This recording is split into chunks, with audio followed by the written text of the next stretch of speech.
نحمده ونصلي على رسوله الكريم اما بعد فاعوذ بالله من الشيطان الرجيم بسم الله الرحمن الرحيم رب اشرح لي صدري ويسر لي امري واحلل عقدة من لساني يفقهوا قولي۔ آج ہم سورۃ المعارج پڑھیں گے۔ مکی صورت ہے، 2 رکوع اور 44 آیات ہیں۔ بسم اللہ الرحمن الرحیم۔ سأل سائل بعذاب واقع للکافرین لیس له دافع من اللہ ذی المعارج۔ سأل سائل بعذاب واقع، ایک سوال کرنے والے نے عذاب کا سوال کیا، عذاب مانگا، اور اس میں بھی جلدی کی عذاب مانگنے میں۔ للکافرین لیس لہ دافع، یہ عذاب کافروں کے لیے ہے اور اس کو کوئی دفع کرنے والا نہیں، اس کو کوئی ٹالنے والا نہیں، کوئی روکنے والا نہیں۔ کس کی طرف سے یہ عذاب ہے؟ من اللہ ذی المعارج، اللہ کی طرف سے جو بڑی بلندیوں والا ہے۔ اس کے بارے میں مفسرین کی 2 آراء ہیں، 2 رائے ہیں۔ ایک تو یہ ہے کہ یہ جب کفار مکہ نے آپ صلی اللہ علیہ وسلم کو اور مسلمانوں کو بہت زیادہ تنگ کیا، بہت تکلیفیں پہنچائیں، تو آپ نے ان کے لیے بد دعا کی اور ان کے لیے قحط کی بد دعا کی، قحط کے عذاب کی، تو وہ ان پر پھر قحط آیا اور پھر وہ چمڑا اور ہڈیاں کھانے پہ مجبور ہو گئے تھے۔ اور دوسری جو رائے ہے جو زیادہ تر مفسرین نے بیان کی ہے وہ یہ ہے کہ کافروں میں سے ایک نضر بن حارث بندہ تھا، اس نے، اور بعض روایات میں ابو جہل کا بھی نام آتا ہے، کہ ان دونوں میں سے کسی ایک نے یا دونوں نے شاید کسی وقت جو ہے نا کہا تھا، اور مذاق اڑانے میں، یعنی جب اس طرح کی مکے میں، تو یہ ساری صورتیں جو ابھی ہم پڑھ رہے ہیں اس میں زیادہ مکی صورتیں ہیں، اور مکی صورتوں میں قیامت کا، آخرت کا، توحید کا زیادہ بیان ہے، قیامت کے وقوع ہونے کے بارے میں، عذاب کے بارے میں۔ تو وہ کہتے تھے کہ پھر لے آئیں عذاب، آتا کیوں نہیں عذاب؟ تو وہ اسی طریقے سے نضر بن حارث نے کہا یا ابو جہل نے کہا کہ جو ہے نا، اے اللہ اگر یہ حق ہے، یعنی یہ قرآن، یہ دین، تو آپ ہم پر پتھروں کی بارش برسا، اس طریقے سے۔ اور وہ یہ اس لیے بات کر رہے تھے، یعنی وہ کہتے تھے آپ کہتے ہیں عذاب آئے گا تو آتا تو ہے کون نہیں، آپ کہتے ہیں کچھ دنوں میں آئے گا تو آتا نہیں ہے، تو وہ کہتے تھے اگر یہ حق ہے تو پھر ابھی عذاب آ جائے نا۔ تو وہ ان کا مقصد بیسیکلی اسلام کی توہین کرنا اور مذاق اڑانا ہوتا تھا، تو اس کا یہاں پہ بیان کیا گیا ہے۔ تو یہاں پھر ساتھ بیان کیا کہ اگر جب وہ عذاب آ جائے گا تو پھر کافروں کو، مطلب اس سے بچانے والا کوئی نہیں، اس کو دفع کرنے والا کوئی نہیں ہے، اس کو رزسٹ کوئی نہیں کر سکتا۔ پھر جب عذاب آ گیا نا، بڑی جلدی تو مچا رہے ہو، لیکن یہ کافروں کے لیے عذاب ہوگا اور اس کو کوئی روکنے والا نہیں ہوگا، اور یہ اللہ کی طرف سے ہوگا۔ تو اللہ کی طرف سے عذاب آ جائے تو پھر کون روک سکتا ہے؟ تعرج الملائکۃ والروح الیہ فی یوم کان مقدارہ 50,000 سنہ، یعنی اللہ تعالیٰ کی طرف چڑھتے ہیں فرشتے اور روح، الیہ یعنی اللہ کی طرف، فی یومن ایک دن میں، کان مقدارہ 50,000 سنہ جس کی مقدار 50,000 سال کے برابر ہے۔ اب پہلی بات تو یہ ہے کہ یہ آیت جو ہے متشابہات میں سے ہے کہ فرشتے اور روح سے مراد جبرائیل علیہ السلام بھی ہیں، اور جو عام ارواح ہیں، انسان جو فوت ہوتے ہیں ان کی روحیں بھی اللہ کی طرف ہی جاتی ہیں۔ تو ایک تو یعنی اس کا کلیئرلی سمجھنا کہ اللہ کی طرف یہ اتنے سفر میں یعنی 50,000 سال میں جاتے ہیں، تو یہ تو مفسرین نے کہا کہ یہ تو آیت متشابہات میں، اس کا تو ہم نہیں کچھ کہہ سکتے۔ لیکن احادیث میں جو مختلف یعنی 50,000 سال کا جو دن ہے، اس سے متعلق جو باقی روایات ہیں، امام ابن کثیر نے اس کی 4 جو ہے نا رائے بیان کی ہیں، کہ اس کے بارے میں 4 رائے ہیں جو 50,000 سال کی مقدار ہے۔ تو اس میں ایک رائے یہ ہے کہ اس سے مراد جو ہے، اس سے مراد یہ ہے کہ جو زمین ہے، زمین کہتے ہیں زمین کے 7 طبقات ہیں، تو سب سے آخری جو زمین کا تحت الثری، یعنی زمین و آسمان کو اگر نیچے سے اوپر تک آپ سوچنا شروع کر دیں تو سب سے اوپر 7واں آسمان، پھر اوپر اللہ کا، اس سے بھی اوپر اللہ کا عرش ہے۔ تو ابن کثیر کہتے ہیں کہ اس سے مراد یہ ہے کہ تحت الثری یعنی زمین کے سب سے آخری جو طے ہے وہاں سے لے کر عرش تک کا فاصلہ یہ 50,000 سال کا ہے۔ ایک رائے یہ ہے۔ دوسری رائے یہ ہے کہ قیامت کا دن جو ہے وہ 50,000 سال کا ہے، یہ بھی احادیث میں آتا ہے۔ اور تیسری رائے یہ ہے کہ جب سے دنیا بنی ہے تب سے لے کر قیامت تک کا جو ٹائم ہے یہ 50,000 سال کے برابر ہے۔ اور چوتھی رائے یہ ہے کہ دنیا اور آخرت کے درمیان فاصلہ جو ہے وہ 50,000 سال کے برابر ہے۔ لیکن زیادہ تر رائے جو ہے، جو زیادہ احادیث سے ثابت ہوتی ہے، وہ قیامت کے بارے میں ہے کہ وہ 50,000 سال کا دن ہوگا جو عام دنیا کے لحاظ سے انسان گنتے ہیں۔ اب اس میں بھی تفسیر یہ ہے، پھر بعض صورتوں میں 1,000 سال کا بھی اس کا ذکر آتا ہے۔ اور ابھی ہم نے پچھلی صورت میں ہی پڑھا تھا کہ مومنین کے لیے حساب کا دن کا کیا حساب ہوگا اور کافروں کے لیے کیا ہوگا۔ تو مومن جو ہیں ان کو وہ عرصہ ایسے ہی لگے گا جیسے فرض نماز ادا کرنے میں ٹائم لگتا ہے، اور کافروں کے لیے اس کی لینتھ بہت زیادہ فیل ہوگی۔ تو اس پہ مفسرین نے پھر یہ کہا ہے کہ وہ جتنا بڑا مجرم ہوگا، جتنے زیادہ گناہ کیے ہوں گے، اس حساب سے اس کی فیلنگ ہوگی، اس کی کتنی لینتھ ہے۔ یعنی کچھ لوگوں کو 1,000 سال کا لگے گا قیامت کا دن، کچھ کو 50,000 سال کا، اور کچھ کو تھوڑا ہی ٹائم لگے گا جیسا کہ مومنوں کے لیے ہوگا۔ تو یہ اس کی جو ہے نا تفسیر ہے۔ فَاصْبِرْ صَبْرًا جَمِيلًا، پس آپ صبر کیجئے صبر جمیل، یعنی اچھا صبر۔ یعنی مکی صورت ہے جیسے ہم نے بیان کیا ہے، تو مکے میں جس طریقے سے آپ صلی اللہ علیہ وآلہ وسلم اور صحابہ کرام کے اوپر ظلم و ستم ہو رہا تھا، اور ان کو ہاتھ اٹھانے کی اجازت نہیں تھی، ان کو ریئیکٹ کرنے کی اس طرح اجازت نہیں تھی، صبر کرنے کا حکم تھا کہ آپ صبر کریں۔ اور صبرن جمیلہ، بہترین صبر، صبر جمیل۔ صبر جمیل کی تفسیر مفسرین نے یہ بیان کی ہے کہ لوگوں کی طرف سے جب آپ تبلیغ کریں گے، دین کی دعوت دیں گے، تو آپ کو مختلف قسم کی باتیں سننے کو ملیں گی، مختلف طبیعتوں، مختلف مزاجوں کے لوگ ہوں گے، مختلف یعنی کہ رائے رکھنے والے لوگ ہوں گے، تو ان سے آپ کو مختلف قسم کی تکالیف جو ہے نا سننے کو مل سکتی ہیں۔ تو اس میں صبر کرنا، اور پھر لوگوں کی تکالیف پہ جو ہے نا کوئی گلہ شکوہ نہ کرنا، کوئی شکایت نہ کرنا، تو یہ صبر جمیل ہے۔ تو وہاں مکے میں تو آپ صلی اللہ علیہ وسلم کو جس طریقے سے تکلیفیں دی جا رہی تھیں اور صحابہ کرام کو، تو ان کو اجازت نہیں تھی کہ وہ ہاتھ سے یعنی کہ ریئیکٹ کریں اور ہاتھ اٹھائیں، تو ان کو یہی تھا کہ صبر کریں۔ اور اس میں حکمت بھی یہی تھی کہ اس وقت مسلمانوں کی تعداد بہت کم تھی، بہت تھوڑے سے لوگ تھے۔ یہاں تک آتا ہے بعض روایات میں کہ جب ہجرت ہوئی ہے تو 125 لوگوں نے ہجرت کی ہے، 13 سال تک بھی 125 لوگ تھے۔ تو اس وجہ سے مسلمانوں کی تعداد ہی نہ ہونے کے برابر تھی۔ اگر وہ ریئیکٹ کرتے، کوئی کسی کو مارتے، تو وہ آگے سے بالکل ہی آگے سے جو جواب انہوں نے دینا تھا۔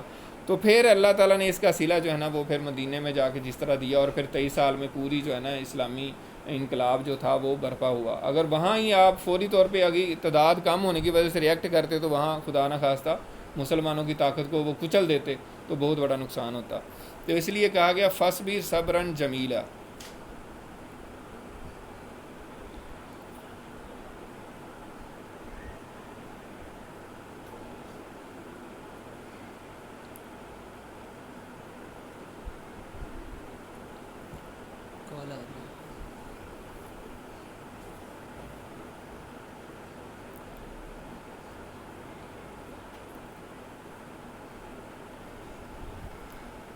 انہم یرونہ بعیدا ونراہ قریبا، یعنی عذاب کے بارے میں وہ جلدی مچاتے تھے اور کہتے تھے کہ لے آؤ عذاب، ابھی عذاب کتنی دور ہے اور کیوں نہیں آ رہا۔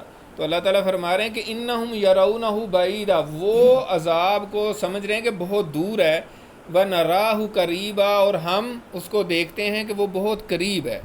تو اس پہ مفسرین کہتے ہیں کہ اللہ تعالیٰ کے لیے تو کوئی زمان و مکان ہے ہی نہیں ہے، نہ اللہ تعالیٰ کے لیے پاسٹ ہے، نہ پریزنٹ ہے، نہ فیوچر ہے۔ اللہ تعالیٰ کے پاس سامنے ہی ہر چیز موجود ہے۔ اور اس کی مثال جیسے میں ڈاکٹر اسرار صاحب مرحوم کا سن رہا تھا لیکچر، تو انہوں نے بڑی اچھی مثال دی۔ انہوں نے کہا جب یعنی شروع میں جب وہ جہاز پہ انہوں نے سفر کیا تو اس کی مثال دے رہے تھے۔ ویسے ظاہر ہے ہم اب تو زیادہ شاید ہائٹ پہ ہوتا ہے، تو وہ کہتے ہیں فوکر جہاز پہ ہم 1962 کی بات کر رہے تھے، لاہور سے کراچی جاتے ہوئے میں فوکر پہ جا رہے تھے، تو دو تین شہروں کا انہوں نے بتایا کہ وہ اوپر سے مجھے تینوں ہی شہر نظر آ رہے تھے. اب ٹرین میں آپ جاتے ہیں تو آپ کو ایک ہی شہر نظر آتا ہے، اگلے کا آپ کو پتہ نہیں ہوتا وہ ابھی کتنے دور آ گیا یا فاصلے، یعنی وہ نظر نہیں آ رہا ہوتا لیکن اوپر سے نظر آ رہا ہوتا ہے. تو وہ ریلیٹیوٹی تھیوری کا بھی ساتھ انہوں نے بات کی کہ آئنسٹائن نے جس طرح بتایا کہ مطلب ہر چیز ریلیٹیو ہے. تو آپ جب اوپر سے دیکھ رہے ہیں تو آپ کو تین نظر آ رہے ہیں، تو یعنی ایک ہی وقت میں ایک انسان کو ایک شہر بھی نظر آ سکتے ہیں اور تین بھی نظر آ سکتے ہیں. تو یہ انہوں نے مثال سے بیان کی. تو اللہ تعالیٰ کے لیے تو ہر چیز ہی سامنے ہے، اللہ تعالیٰ کے لیے کوئی چیز بعید نہیں ہے. اس وجہ سے فرمایا کہ وہ دور دیکھتے ہیں قیامت کے عذاب کو یا کوئی بھی عذاب کو، اور ہم اس کو قریب دیکھ رہے ہیں. یوم تکون السماء کالمہل، جس دن یعنی قیامت کے دن آسمان جو ہے وہ کس طرح ہو جائے گا؟ تل چھٹ کی طرح. تیل کی تل چھٹ جو ہوتی ہے یا پگھلے ہوئے تانبے کی طرح، دونوں ترجمے کیے گئے ہیں. مفسرین نے مترجمین نے دونوں ترجمے کیے ہیں کہ وہ اس طرح ہو جائے گا جیسے پگھلا ہوا تانبا ہے. سورۃ الرحمن میں آتا ہے کہ کردتن ودیہان، یعنی وہ ادیہان کی طرح ہو جائے گا. وردتن کدیہان یعنی گلاب کا پھول جیسے ہوتا ہے ویسے یعنی سرخ ہو جائے گا آسمان. ویسے تو نیلا ہے لیکن قیامت کے دن جو ہے نا وہ سرخ ہو جائے گا. وَتَكُونُ الْجِبَالُ كَالْعِهْنِ، اور قیامت کے دن پہاڑ جو ہیں وہ رنگی ہوئی اون کی طرح ہو جائیں گے.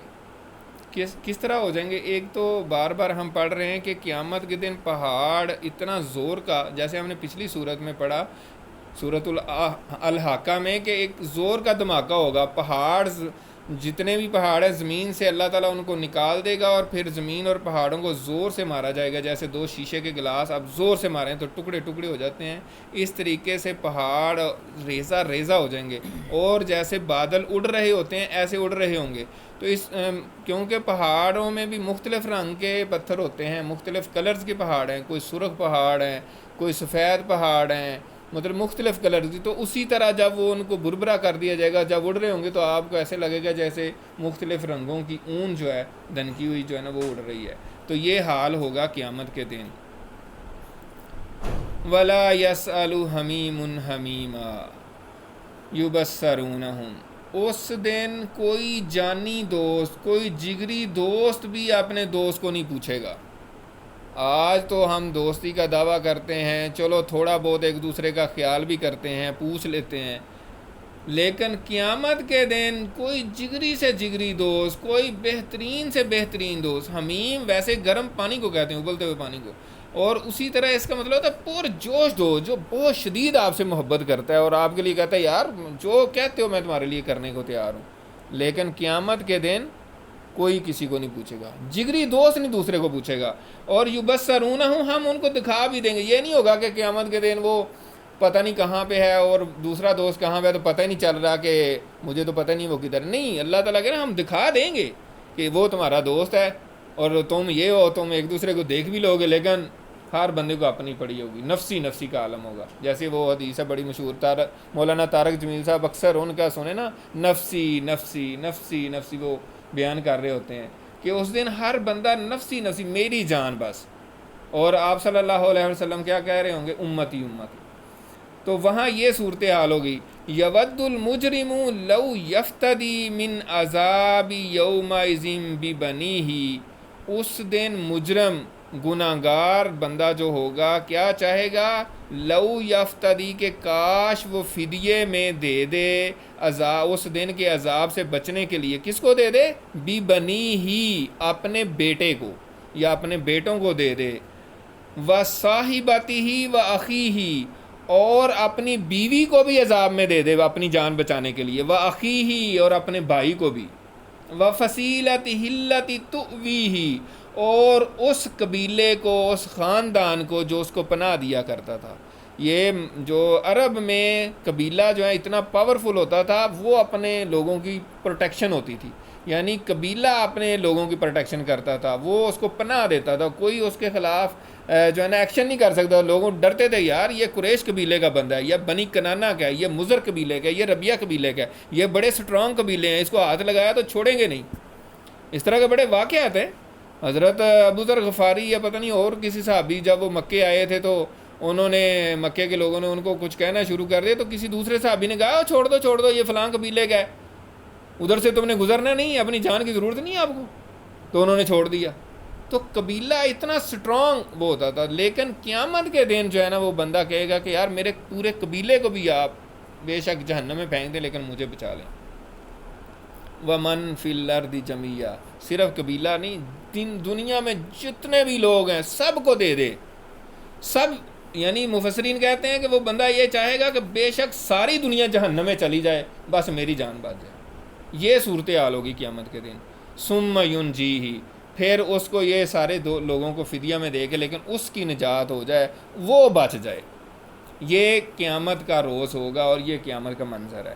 اس کے بارے میں ہم سب کو انتہائی سیریسلی سوچنے کی ضرورت ہے.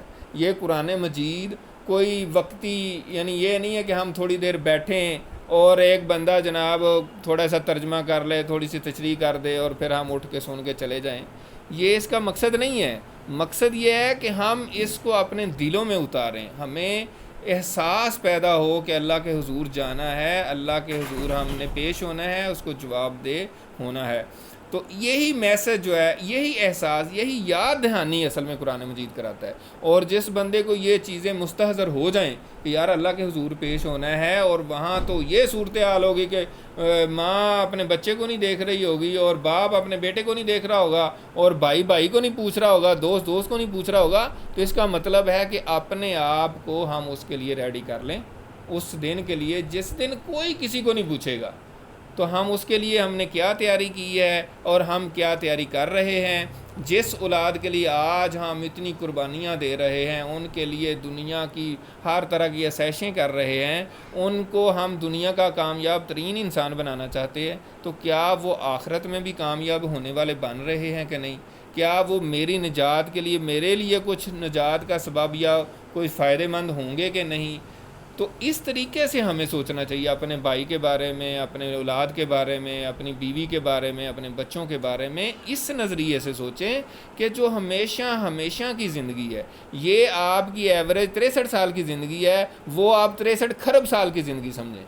صرف سمجھانے کے لیے کہہ رہا ہوں، وہ ہمیشہ کی زندگی ہے. لیکن ہمیشہ کے لفظ سے ہم اس کو بالکل ہی جو ہے نا سمجھتے نہیں ہیں. یہ 63 سال ہیں، اور کمپیئر ٹو آپ 63 ارب سال کریں، کھرب سال کریں، پھر اس کو تھوڑا سا ریئلائز کریں. یہ ایک ڈاٹ بھی نہیں ہے، اور وہ ایک ایسی سٹریٹ لائن ہے جو کبھی ختم ہی نہیں ہونی، اینڈ لیس ہے، وہ انفینٹ ہے.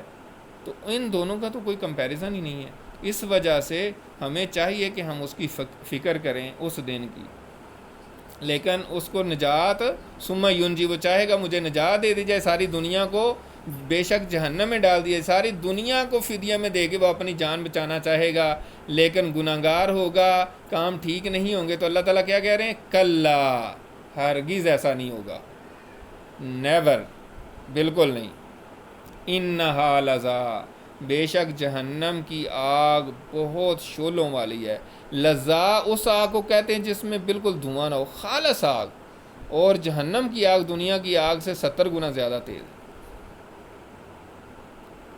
نزاعۃ للشوا، وہ چہرے کی کھال کھینچ لینے والی ہوگی. وہ چہرہ جلسا کے انسان کی کھال اتار دے گی. اور کیسی بھیانک صورت ہوگی، امیجن کریں کہ ایک انسان کی کھال ہی اوپر سے اتار لی جائے تو وہ کیا اس کا رہ جائے گا. اور یہ نزاع کا مطلب ہوتا ہے کھینچا تانی. کہتے ہیں نزاع کا معاملہ جیسے اردو میں بھی استعمال ہوتا ہے، نزاعتن، کھینچنے والی، للشوا، جسم کی کھال کو، تدعو من ادبر وتولی، وہ پکارے گی، بلائے گی، کس کو؟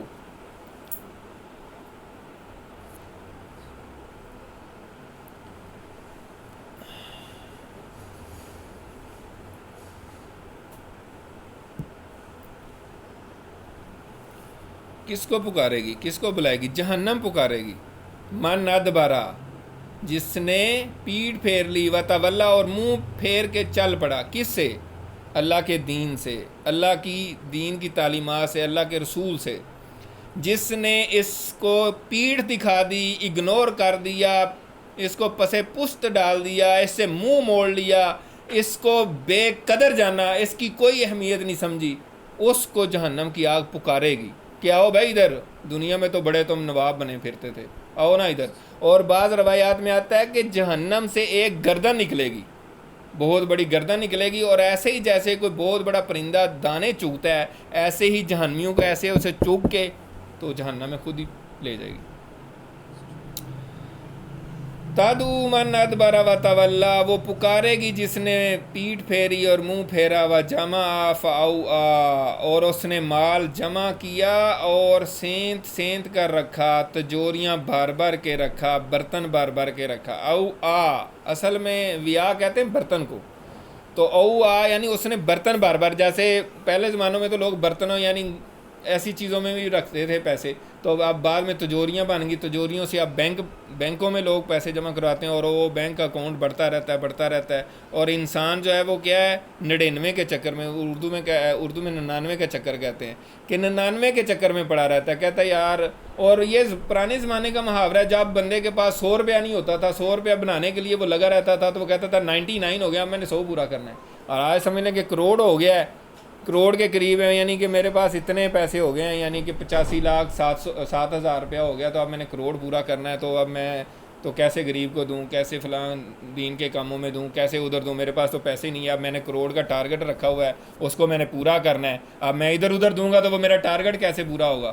تو اس وجہ سے میں تو ادھر ادھر نہیں دے سکتا۔ ایون کہ مفسرین نے کہا کہ وہ پھر اپنی ذات پہ، اپنے بچوں پہ بھی خرچ نہیں کرتا جو اس چکر میں پڑ جاتا ہے، وہ کہتا ہے بس یہ ٹارگٹ میں نے میٹ کرنا ہے، اور یہ مجھے اتنی رقم چاہیے، اور یہ میں نے پوری کرنی ہے۔ وَجَمَعَ فَأَوْعَىٰ إِنَّ الْإِنسَانَ خُلِقَ هَلُوعًا، بے شک انسان بڑا بے صبرا، بڑا تھوڑ دلا پیدا کیا گیا ہے،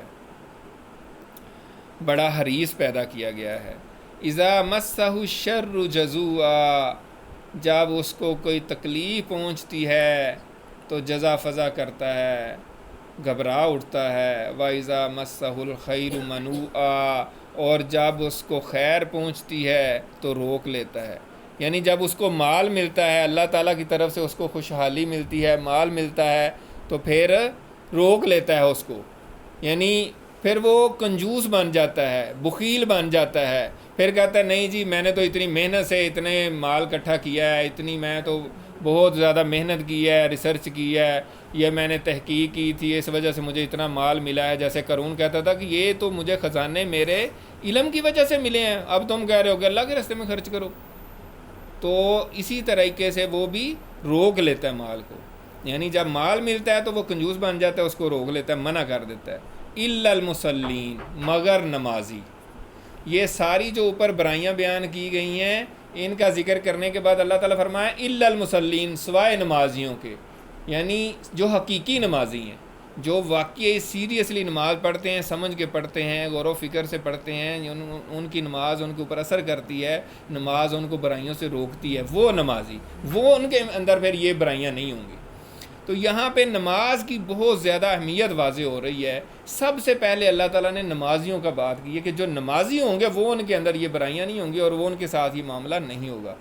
تو ہم سب کے سامنے ہے، کسی کو کوئی ایسا مسلمان نہیں ہے جس کو نماز کی اہمیت کا پتہ نہیں ہے، لیکن بہرحال یہ ہے کہ نماز کی اہمیت کے بارے میں احادیث ہیں۔ آپ صلی اللہ علیہ وسلم کی حدیث ہے، الصلاۃ عماد الدین، نماز دین کا ستون ہے، الصلاۃ معراج المومن، نماز مومن کی معراج ہے۔ اب نماز دین کا ستون ہے، کوئی بھی بلڈنگ جو ہے ستون کے بغیر تو کھڑی نہیں رہ سکتی، آپ نے اس کو ستون اس کو دیا ہے، اور اگر ستون ہی گر جائے تو عمارت گر جائے گی۔ تو جب آپ نماز ہی نہیں پڑھ رہے، اور یہاں تک آتی ہیں روایات آتی ہیں کہ کافر اور مسلمان کے درمیان فرق کرنے والی نماز ہے۔ آپ صلی اللہ علیہ وسلم کے دور میں جو منافق تھے وہ بھی نماز پڑھنے پہ مجبور تھے، ان کو پتہ تھا کہ نماز نہ پڑھی تو ہم تو کافر ڈکلیئر ہو جائیں گے، کیونکہ نماز تو فرض ہے۔ اور آج ہم اپنے آپ کو مسلمان بھی کہتے ہیں، اور اتنے اپنے آپ کو زبردست قسم کے مسلمان سمجھتے ہیں، لیکن نماز کے بارے میں ہمیں کوئی فکر نہیں ہے۔ اور نماز کے بارے میں پھر یہ ہے الا المصلین الذین هم علی صلاتهم دائمون، وہ نمازی جو اپنی نمازوں میں دائم ہیں، یعنی کہ اس کو ہمیشگی اختیار کرتے ہیں۔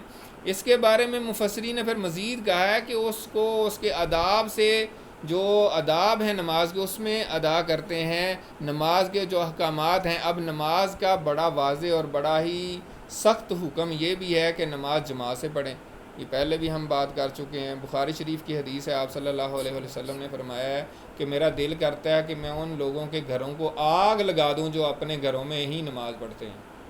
مجھے اگر ان کی بیوی بچوں کا اور ان کا خیال نہ ہو تو میں کسی نوجوان کو کہوں کہ نماز پڑھائے، اور نوجوانوں کو کہوں کہ لکڑیاں جمع کریں، ان کے گھروں کو آگ لگا دوں۔ تو ہم دیکھیں، یہ اسی نبی صلی اللہ علیہ وسلم کی بات ہے جس کے ہم عاشق ہیں، یعنی عشق کا ہمارا لیول کہاں کے کہاں پہنچا ہوا ہے، اور جب آپ کی جو احکامات ہیں ان کا ہمیں پتہ نہیں ہے، تو یہ اس طرح کا پھر عشق کا کیا بنے گا؟ یعنی کہنے کا مقصد ہے جس سے محبت ہوتی ہے اس کی کسی بات سے بھی بندہ سوچ ہی نہیں سکتا انکار کرے، اور ہمیں دعویٰ بھی ہے عشق کا، اللہ تعالیٰ کے نبی اور اللہ کے رسول صلی اللہ علیہ وسلم سے محبت کا، اور ہمیں اس کا اثر بھی نہیں ہوتا، تو یہ بڑی خطرناک بات ہے۔ اس وجہ سے کہا گیا کہ الذین هم علی صلاتہم دائمون، یعنی نمازی جو ایسے نمازی جو اپنی نمازوں میں ہمیشگی کرتے ہیں، کبھی پڑھی کبھی نہ پڑھی ایسی بات نہیں ہوتی ان کی۔ والذین فی اموالہم حق معلوم، وہ جب نمازیں پڑھتے ہیں تو نمازیں ان کے دلوں پہ اثر کرتی ہیں، وہ خشوع و خضوع کے ساتھ نمازیں پڑھتے ہیں، تو پھر جب نمازیں پڑھنے سے ان کے دلوں پہ ایک خشیت آتی ہے، ایک نرمی آتی ہے، تو وہ پھر ان کے مالوں میں بھی لوگوں کا حق ہوتا ہے۔ جو نماز صحیح پڑھے گا پھر وہ اپنے مال سے بھی نکالے گا، اس کے نماز نے اس پہ اثر کیا ہے تو وہ پھر اپنے مالوں سے بھی نکالتا ہے۔ حق معلوم کا مطلب ایک مقررہ حصہ انہوں نے نکالنا ہوتا ہے اپنے مالوں میں سے۔ زکوٰۃ بھی نکالتے ہیں، زکوٰۃ کے علاوہ بھی اللہ کی مخلوق کے لیے نکالتے ہیں۔ للسائل والمحروم، وہ مانگنے والے کو بھی دیتے ہیں اور محروم کو بھی، جو سوال نہیں کرتا۔ اب یہاں مفسرین نے اس پہ کلیئر کیا ہے کہ سائل سے مراد یہاں عام بکاری نہیں ہے جو پروفیشنلز ہوتے ہیں، جن کا یعنی جنہوں نے پیشہ بنا لیا ہے اور پیچھے کوئی اور بیٹھا ہوا ہے اور وہ بھیجتے ہیں اور روز آپ پروفیشنلی، یہ نہیں ہے۔ جو واقعی ضرورت مند ہے اور وہ مجبور ہو گیا ہے مانگنے پہ وہ، اور جو مجبور ہو کے بھی نہ مانگے وہ محروم ہے، جس کو ہم عام زبان میں سفید پوش کہتے ہیں۔ آپ صلی اللہ علیہ وسلم کی حدیث ہے، حضرت قبیصہ بن مخارق رضی اللہ تعالیٰ عنہ بیان کرتے ہیں کہ مجھے کسی کا ضامن بننا پڑا اور میں ضامن بنا تو وہ بندہ جو ہے نا مجھے اس کی ضمانت ادا کرنی پڑ گئی، تو میں حضور پاک صلی اللہ علیہ وسلم کے پاس آیا کہ اس طرح معاملہ ہے، میں ضامن بنا تھا تو اب وہ بندہ بھاگ گیا ہے، مجھے ضمانت اب اس کی ادا کرنی ہے۔ تو آپ صلی اللہ علیہ وسلم نے فرمایا کہ 3 بندوں کو سوال کرنے کی اجازت ہے، اس کے علاوہ کسی کو اجازت نہیں ہے۔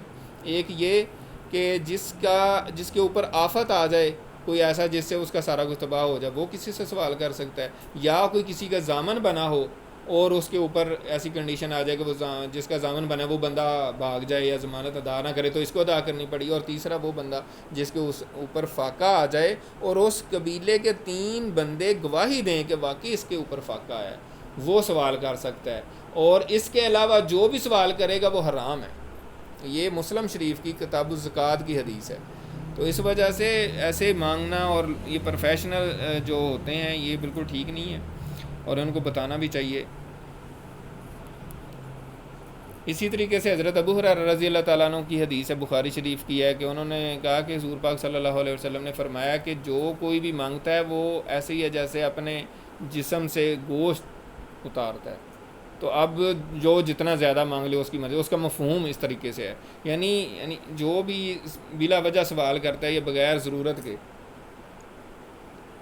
اس کی یہ ہے۔ والذین یصدقون بیوم الدین، یہ نمازی جو ہیں وہ ان کی اگلی صفت بیان کی گئی ہے کہ وہ روز آخرت کی تصدیق کرتے ہیں، یعنی اللہ کے حضور پیش ہونے کا ان کو یقین ہے کہ ہم نے اللہ کے حضور پیش ہونا ہے، اللہ کو جواب دہی ہونی ہے ہماری، اللہ کے حضور پیش ہو کے ہم نے بتانا ہے کہ ہم نے دنیا میں کیا کیا کام کیے ہیں، یا اللہ میں نے یہ کیا تھا، یہ کیا تھا، یہ کیا تھا، یہ تیرے دین کے لیے میں نے یہ کیا تھا، جو بھی آپ نے کیا ہے اس کی جسٹیفیکیشن آپ کے پاس ہونی چاہیے، اور اللہ تعالیٰ کے سامنے پیش ہونا ہے۔ وہاں پہ کوئی گپ شپ نہیں چلے گی، کوئی جھوٹ فریب نہیں، اللہ تعالیٰ ہر چیز کا گواہ ہے، ہر چیز اللہ کے سامنے موجود ہے، اس کے سامنے کوئی فراڈ نہیں چل سکتا۔ والذین هم من عذاب ربهم مشفقون، اور یہ ایسے نمازی ہیں جو حقیقی نمازیں ہیں، جو سچے دل سے خشوع خضوع سے نماز پڑھنے والے ہیں، یہ پھر اپنے رب کے عذاب سے ڈرتے رہتے ہیں، ان کو ڈر لگا رہتا ہے، یار کہیں کوئی عذاب نہ آ جائے، کوئی ایسی آفت نہ آ جائے، یعنی اللہ کے عذاب سے ڈرتے ہیں، اللہ تعالیٰ سے ڈرتے ہیں سچے دل سے۔ ان عذاب ربہم غیر معمون، بے شک ان کے رب کا عذاب کوئی بے فکری کی چیز نہیں ہے، یعنی وہ اس کے بارے میں بے فکر ہو کے نہیں بیٹھا جا سکتا کہ ٹھیک ہے جی ہمیں تو کچھ نہیں ہو سکتا، ہم تو بڑے اچھے گھر بنا لیے ہیں سیف، اور اس پہ تو زلزلہ بھی نہیں آ سکتا، اتنے سٹرونگ ہم نے بنا لی ہیں، ایسی کنسٹرکشن ہم نے کی ہے، بہت ڈیپ ہم نے اس کی جو ہے نا بنیادیں رکھی ہیں، اور ایسا سیمٹ اور ایسا سریا ڈالا ہے کہ اس کو کوئی نہیں ہلا سکتا، اور ہم نے بینکر بنا لیے ہیں، کچھ بھی نہیں ہوگا۔ تو یہ باتیں ہیں، یعنی اللہ کے عذاب سے کوئی بھی معمون نہیں ہے، یعنی اس کو بے فکر نہیں ہونا چاہیے۔ والذین ہم لفروجہم حافظون، اور یہ نمازی وہ لوگ ہیں جو اپنی شرمگاہوں کی حفاظت کرتے ہیں، الا علی ازواجہم او ما ملکت ایمانہم فانہم غیر ملومین، سوائے اپنی بیویوں کے یا لونڈیوں کے، ان کے بارے میں ان کو اوپر کوئی ملامت نہیں۔ فمن ابتغى وراء ذلک فاولئک هم العادون، اور جو کوئی اس کے علاوہ چاہے کوئی اور طریقہ اختیار کرے تو پھر یہی لوگ سرکش ہیں، گناہ گار ہیں، ان کو پھر سزا دی جائے گی۔ تو ہم سب کو معلوم ہے کہ آج کے دور میں لونڈیوں کا تو کوئی جو ہے نا سلسلہ نہیں ہے سوائے بیویوں کے، تو اس وجہ سے جو اس کے علاوہ کوئی طریقہ اختیار کرے گا وہ اس کو سخت سزا ملے گی اور وہ سرکش گردانا جائے گا۔ یہ صورت ہم 18ویں سپارے میں پڑھ رہے ہیں، سورۃ المومنون، وہی مضامین جو ہے نا اس میں بھی آ رہے ہیں، اس میں بھی یہ سارے مضامین آئے ہیں۔ اس میں شروع میں آتا ہے قد افلح المومنون الذین هم فی صلاتہم خاشعون والذین هم عن اللغو معرضون، کہ فلاح پا گئے، کامیاب ہو گئے مومن۔ کون؟ الذین هم فی صلاتہم خاشعون، وہ مومن جو اپنی نمازوں میں خشوع اور خضوع اختیار کرتے ہیں، جو لغو سے بچتے ہیں۔ ہر وہ چیز جس میں دین دنیا کا کوئی فائدہ نہ ہو وہ لغو ہے، اور آپ اس میں لگے رہیں۔ جیسے ہماری مطلب بعض اوقات ہوتا ہے دفتر کی گاڑی میں ہم جاتے ہیں تو سیاست پہ بحث ہوتی ہے، بڑی بحث ہوتی ہے، اور آپ دیکھ رہے ہیں، سن رہے ہیں، کئی سال گزر جاتے ہیں، نتیجہ کچھ نہیں نکلتا، لیکن وہ اس میں چٹخارے دار بس بحث کر کے زبان کا ذائقہ پورا کیا جاتا ہے اور ذرا مزہ آ جاتا ہے اور اپنی بڑاس نکال لی جاتی ہے، لیکن اینڈ رزلٹ کیا ہوتا ہے اس میں؟ کچھ بھی نہیں۔ اس کی بجائے اگر آپ کوئی بھی بندہ ہے جس کے پاس اس طرح تھوڑا سا ٹائم ہو آنے جانے میں، ایسے بھی مثالیں موجود ہیں جن لوگوں نے قرآن مجید حفظ کر لی اسی ٹائم میں، آنے جانے میں، دفتر آنے جانے میں لوگوں نے حفظ کیا ہے۔ طارق بھائی کو شاید پتہ بھی ہو اس بندے کا، ہمارے اپنے ادارے میں کسی نے کیا، مجھے تو نہیں اس کا پتہ، لیکن میں نے سنا ہے۔ تو جو وقت کی قدر کرتے ہیں، جن کو احساس ہے کہ اللہ کے حضور پیش ہونا ہے، وہ تو ایک لمحہ نہیں ضائع کرتے، اور جن کو بے فکری ہے، جن کو احساس ہی نہیں ہے، جن کے سامنے بات ہی نہیں ہے، مستحضر نہیں ہے، وہ پھر لگے ہوئے ہیں ایسی لا یعنی کاموں میں کہ ان کا کوئی رزلٹ ہی نہیں ہے اور اس کا کوئی پتہ ہی نہیں ہے۔ تو یہ مومنین کی صفات نہیں ہے، لا یعنی کام وہ نہیں کرتے۔ والذین ہم لاماناتہم وعہدہم راعون، یہ مومن وہ لوگ ہیں جو اپنی امانتوں کی اور اپنے عہد کی رعایت رکھتے ہیں، یعنی ان کی پاس رکھتے ہیں، یعنی ان کا افاع کرتے ہیں، یعنی اپنی امانتوں کو بھی ادا کرتے ہیں اور اپنے وعدوں کو بھی پورا کرتے ہیں۔ یہ مومن کی نشانی ہے، اور اس کے اپوزٹ منافقین کی یہی نشانی ہے کہ وہ جب کسی کو ان کے پاس امانت رکھوائی جاتی ہے اس میں خیانت کرتے ہیں، جب وعدہ کرتے ہیں تو وعدہ خلافی کرتے ہیں۔ یہ بالکل واضح اور کلیئر بات ہے، اور یہ ہمیں دیکھنا چاہیے کہ ہمارے اندر مومنانہ صفات ہیں یا منافقانہ صفات ہیں۔ والذین هم بشہادتہم قائمون، اور وہ ایسے لوگ ہیں جو اپنی گواہیوں پر قائم رہتے ہیں یا صحیح گواہیاں دیتے ہیں، یعنی جھوٹی گواہی نہیں دیتے۔ حدیث میں آتا ہے کہ جھوٹی گواہی دینا گناہ کبیرہ ہے، تو وہ جھوٹی گواہی نہیں دیتے، جو بات ہوتی ہے وہی بات کرتے ہیں۔ یہ نہیں ہے کہ اپنا کوئی دوست ہے، رشتہ دار ہے تو اس کے حق میں نہیں جی نہیں، ہاں جی ایسا ہی ہے، ایسی وہ بات نہیں کرتے۔ وہ جو انصاف کی بات ہے، جو صحیح بات ہے، جو حق کی بات ہے، تو وہ حق کی گواہی دیتے ہیں اور اس پہ قائم رہتے ہیں۔ والذین هم علی صلاتہم یحافظون، اور یہ وہ لوگ ہیں جو اپنی نمازوں کی حفاظت کرتے ہیں۔ ایک ہے کہ ہمیشگی کرتے ہیں، ایک ہے حفاظت کرتے ہیں۔ حفاظت نماز کی کرنا یہ بہت زیادہ ضروری ہے، ورنہ ظاہر آہستہ آہستہ پھر نمازوں میں وہ آتا جاتی کمزوری آتی جاتی ہے۔ میرے سمیت ہم سب کو اس میں فکر کرنے کی ضرورت ہے۔ سب سے پہلے میں اپنے آپ کو کہتا ہوں تو نمازوں کی حفاظت میں یہی ہے کہ ان کو پورے آداب سے ادا کیا جائے، خشوع و خضوع سے نماز جو ہم پڑھ رہے ہیں اس کو سمجھ کے، جو ہم پڑھ رہے ہیں وہ سمجھیں کہ کیا پڑھ رہے ہیں، تو اس سے بھی نماز میں کنسنٹریشن پیدا ہوتی ہے، خشوع پیدا ہوتا ہے۔ اور پھر بعض اسکالرز کا یہ بھی کہنا کہتے ہیں جتنی نماز لمبی ہوگی اتنی ہی بہتر ہوگی، جتنی آپ نماز کو لمبی کریں گے اتنا ہی اس میں خشوع بھی ہوگا، خضوع بھی ہوگا، اور پھر جتنی نمازیں آپ کی بہتر ہوں گی اتنا آپ کا دین بہتر ہوگا۔ نماز ہی اگر ٹھیک نہیں ہے تو باقی چیزیں بھی ٹھیک نہیں ہیں، نماز ہی اگر درست نہیں ہے تو باقی کوئی کام بھی درست نہیں ہوگا، اس میں برکت نہیں ہوگی۔ تو اس وجہ سے نمازوں کی حفاظت کرنا، ان کے پورے آداب کے ساتھ جو ہے نا ان کو ادا کرنا بہت ضروری ہے۔ اور پھر یہ ہے کہ اپنی اولادوں سے بھی ان کو بھی کہیں نماز پڑھیں، اپنے بہن بھائیوں کو، رشتہ داروں کو، جہاں جہاں تک آپ کی بات پہنچتی ہے۔ تو یہ جو نمازی ہیں جن کی یہ صفات بیان کی گئی ہیں ان کو کیا ملے گا؟ اولئک فی جنات مکرمون، یہ لوگ جو ہیں پھر جنتوں میں ہوں گے، اور یہ مکرمون ہوں گے، ان کا اکرام کیا جائے گا، یہ عزت والے لوگ ہوں گے، یہ رسپیکٹڈ لوگ ہوں گے، یہ اصل رسپیکٹڈ لوگ ہیں۔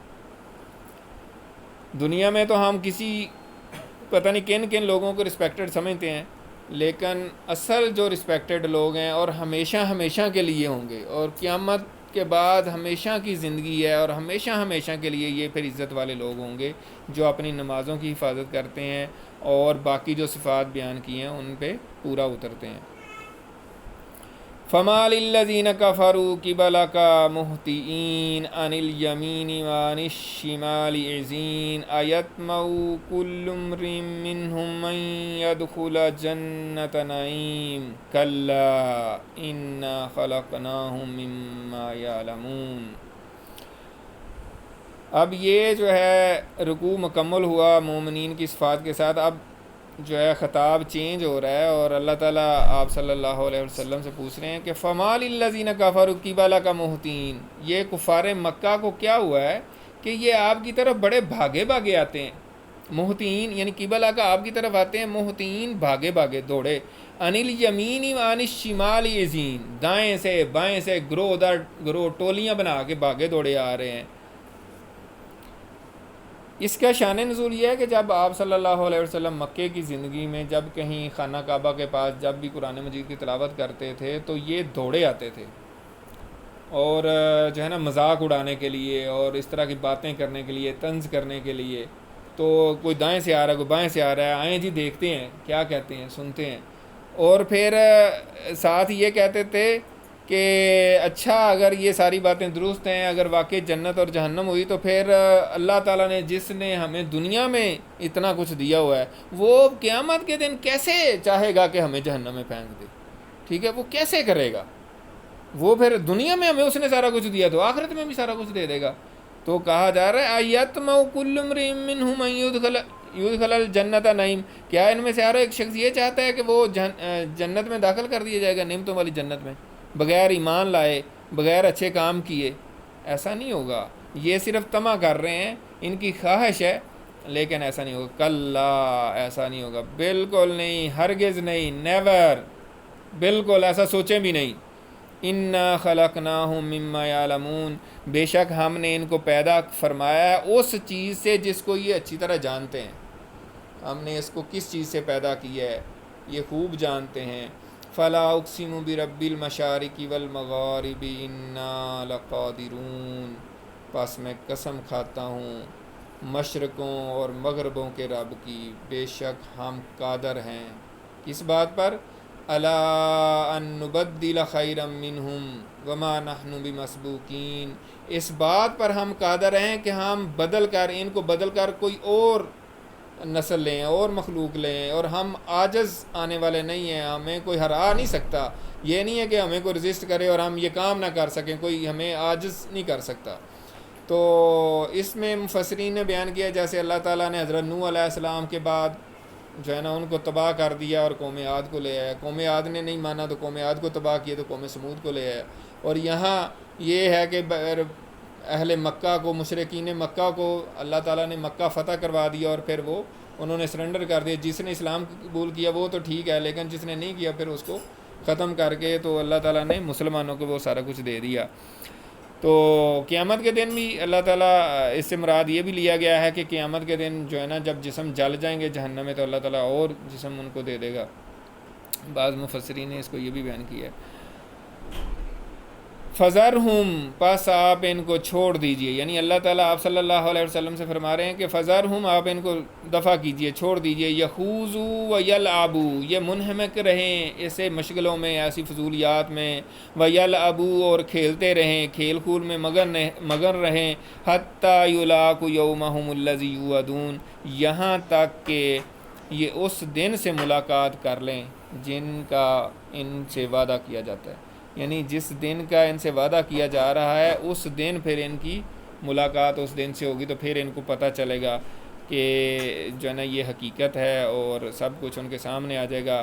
اس دن کیا ہوگا، یوم یخرجون من الاجداث سراعا کانہم الی نصب یوفضون، اس دن جو ہے وہ اپنے قبروں سے نکلیں گے بڑی تیزی کے ساتھ، کانہم الی نصب یوفضون، ایسے بھاگ رہے ہوں گے جیسے یہ دنیا میں اپنے بت خانوں کی طرف بھاگتے تھے، صبح اٹھ کے بھاگتے تھے اپنے بتوں کی طرف، تو آخرت میں بھی ایسے ہی کر رہے ہوں گے۔ خاشیۃ ابصارہم ترہقہم ذلہ، ان کی نگاہیں جھکی ہوں گی اور ان پر ذلت پڑ رہی ہوگی۔ ذالک الیوم الذی کانوا یوعدون، یہ وہ دن ہوگا جس کا ان سے وعدہ کیا جاتا تھا، یعنی اب ان کے سامنے چیزیں سامنے آ جائیں گی، قیامت کا دن ہوگا اور حساب کتاب کا دن ہوگا، جس کا ان کو یقین نہیں تھا وہ بالکل سامنے ہوگا، لیکن اس دن پھر ان کی نگاہیں جھکی ہوں گی، ذلت ان پر پڑ رہی ہوگی اور پریشان حال ہوں گے اور وہ اللہ کے حضور پیش کیے جائیں گے۔ تو اللہ تعالیٰ سے دعا ہے کہ ہم نے آج جو کچھ بھی پڑھا ہے سنا ہے اس پر ہمیں اللہ تعالیٰ عمل کرنے کی توفیق عطا فرمائے، اور خاص طور پہ جیسا سارے مضامین اس میں آج آخرت کے بارے میں تھے تو آخرت کی فکر کرنے کی توفیق عطا فرمائے۔ جس دن انسان اپنے دوست کو نہیں پوچھے گا اور اپنی جان بچانے کے لیے اپنے بیٹوں کو، اپنی بیوی کو، اپنے بھائی کو، اپنے قبیلے کو، ایون کہ ساری دنیا کو فدیے میں دینا چاہے گا، اس دن سے پہلے ہمیں اللہ تعالیٰ تیاری کرنے کی توفیق عطا فرمائے۔ وآخر دعوانا ان الحمد للہ رب العالمین، سبحانک اللہم وبحمدک، نشہد ان لا الہ الا انت، نستغفرک ونتوب الیک۔ السلام علیکم، جزاک اللہ۔